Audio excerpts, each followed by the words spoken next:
Alrighty, young chefs, we are progressing here. Next step is to bathe our beautiful pretzels into a baking soda bath. I'll explain a little bit more, but let's do a couple things.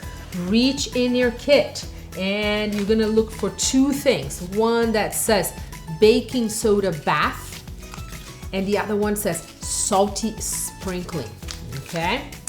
For that, we also will need a big bowl. Bring back that olive oil and pastry brush that you had before. And a little bowl, you know, this is optional, but a little bowl to put your salty sprinkling in. So I'm gonna do that first. You know, that beautiful kind of coarse salt that you see on top of pretzels. I'm so happy that we're able to send this to you. All right, I'm gonna put this back in there. One other thing, you need warm water, as warm as you can handle in your fingers, okay? That's very important. I have some already warming up on the stove. So I'm gonna get all this baking soda that is in this envelope and empty that in my bowl. I'll save this. All of these envelopes are compostable. You can compost them later. And let's get, I'm gonna get a fork just to make sure it dissolves this well and add the water here. Whoa, you see that bubbly? Yes! Sometimes the water that we get from the tap is a little bit acidic, so when you mix with the baking soda, it kind of bubbles up.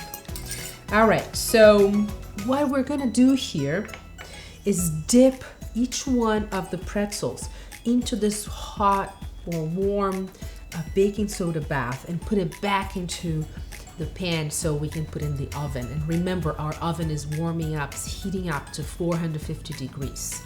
And so Chef Vanessa, why you do that?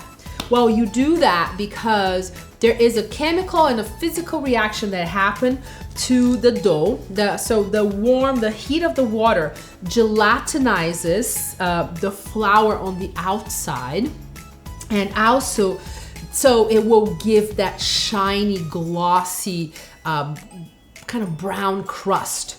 And then the baking soda makes this slightly alkaline, which when exposed to heat will like brown in a different way and make, you know, that beautiful color of the pretzels. So that's what happens. So careful with your fingers here. If the water's too hot, maybe you can add a little bit of cold water. You can ask a grown-up to help you, or you could even use a little slated spoon. Okay, I am just dipping mine just enough that I'm very careful with my very useful fingers and putting it back in there.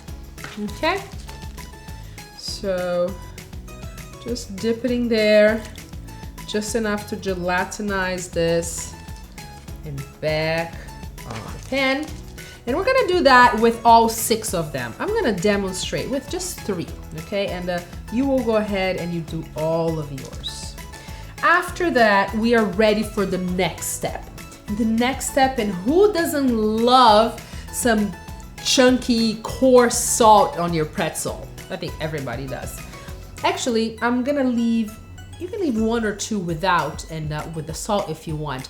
And you could mix a little bit of sugar and cinnamon and make a sweet pretzel if you want. Or go ahead and make all of them salty with your salt. I am brushing a little bit of olive oil on top to help that salt really stick to my pretzels, okay?